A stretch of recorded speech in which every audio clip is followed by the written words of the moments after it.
I just came across these videos and then decided to show it to all of you how Ambazonians are celebrating the arrest of Cho Ayaba, the leader of ADF.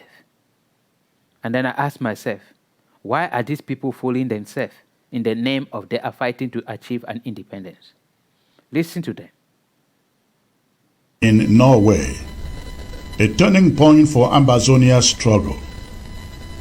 September 24, that was yesterday, marked a significant day in the Ambazonian liberation movement, one that we echo across the ranks of freedom fighters and the diaspora alike. In Oslo, Norway, Ambazonian activist Cho Ayaba was arrested by the Norwegian police. Today, September the 25th, he was arraigned before a court in Oslo, where he faced charges ranging from incitement of crimes, war crimes, and crimes against humanity. The prosecutor, with the weight of international law behind him, underscored Norway's responsibility to ensure its soil is not a sanctuary for individuals engaged in atrocities. As Kripos takes the lead in these investigations, one thing is crystal clear. Cho Ayaba's actions have crossed a line that no leader fighting for freedom should ever cross. The arrest of Cho Ayaba is more than just a legal matter. It is a clarion call for reflection, strategy, and a rededication to the true cause of the Ambazonian freedom cause. For too long, and under the guise of leadership, he perpetrated acts that violate the very principles we set out to defend. His violent advocacy has long been condemned and characterized by kidnappings, ransom demands, public executions, vandalism, and torture against civilians, the very people he claimed to be fighting for. This arrest exposes what many of us have feared. Cho Ayaba was no longer fighting for Ambazonian independence, but was waging war against the innocent civilians caught in the crossfire. Ayaba's actions betrayed the core values of the Ambazonian War of Liberation. The arrest of Cho Ayaba in Norway, a turning point for Ambazonia's struggle.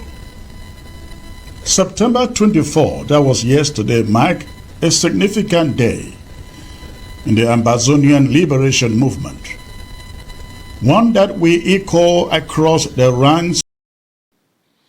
That is Chris Anos, another person claiming to be leader of Ambazonia, the president of Ambazonia, another group.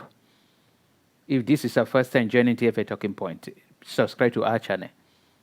This is the main reason why I make a video last time telling you people that if Ambazonia achieve independence today, the fight that will be in Ambazonia, in that territory called Ambazonia, will be like the one, it will be more than that in Gaza because of leadership issue. Because all those who are calling themselves Ambazonia leaders are there for the power. They are all power mongers. There is no leaders amongst them. Listen to another video from another Ambazonia leader celebrating the arrest of Ayaba Cho, where the people have banned Ayaba Cho Lucas following his targeting of a bike man that was killed in Bamenda.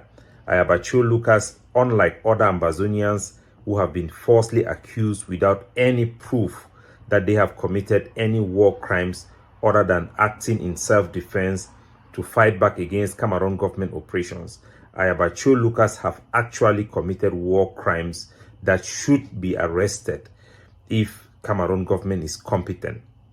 Number one person which Ayaba Cho have committed murder against which I can testify and confirm is the assassination and murder of Senator Kemende. I was the Deputy Defense Chief of the ADF.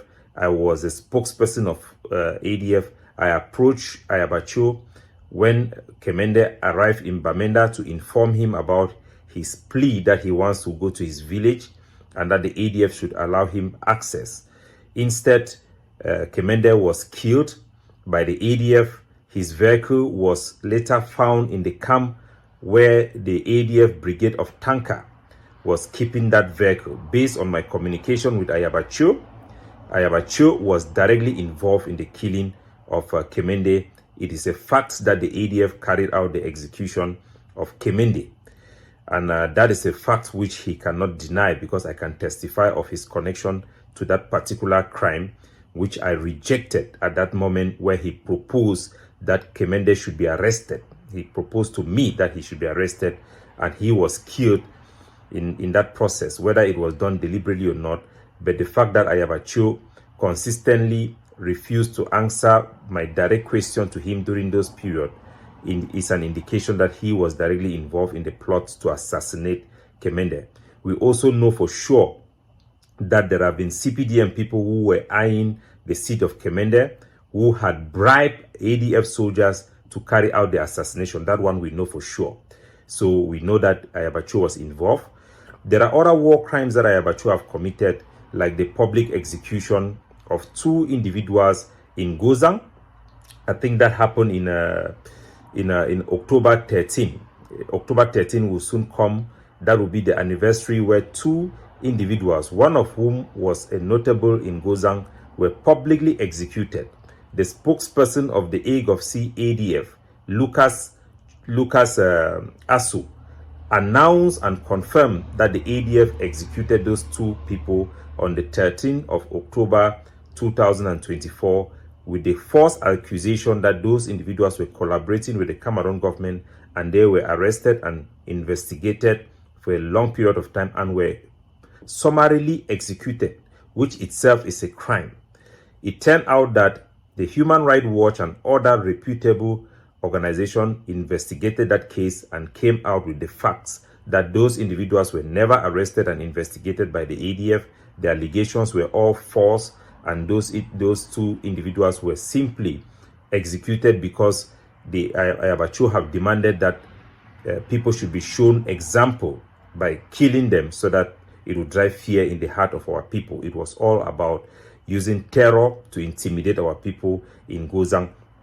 We also have the incident in Nacho, Abango, and Tasa, which took place in Bamenda. I think that was in the 16th of July 2024, where 10 individuals were slaughtered and thrown in Nacho. They were picked up from Nacho, Abongo, and Tasa. They were publicly executed, and their dead body was dumped on the street in Bamenda. The Archbishop Androkia visited the scene. Wilson Musa, who is an investigative journalist in Bamenda,